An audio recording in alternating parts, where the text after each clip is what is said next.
इयत्ता 6वी वर्गात शिक्षण घेणारा रक्षित प्रभाकर पाटील वय वर्ष 11 हा धुळे कापडणे येथील आदर्श माध्यमिक विद्यालयात शिक्षण घेत होता।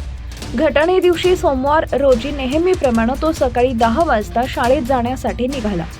रक्षित आपल्या आईजवळ बसून जेवला आणि आई मी शाळेत जातो असं सांगून रक्षित शाळेत जाण्यासाठी निघाला।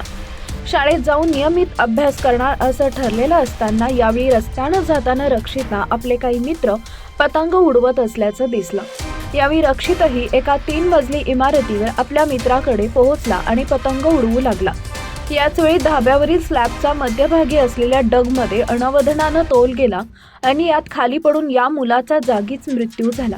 3 मजली इमारतीचं बांधकाम सुरू होते, पण सोमवारी कामावर मजूर आले नव्हते म्हणून नजर चुकवत काही मुलं धाब्यावर चढून पतंग उडवत होते।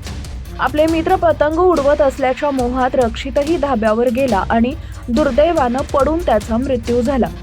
घटना घडण्याच्या काही काळाआधी रक्षित आपल्या आईजवळ बसून जेवला आणि आई मी शाळेत जातो असं सांगून रक्षित शाळेत जाण्यासाठी निघाला।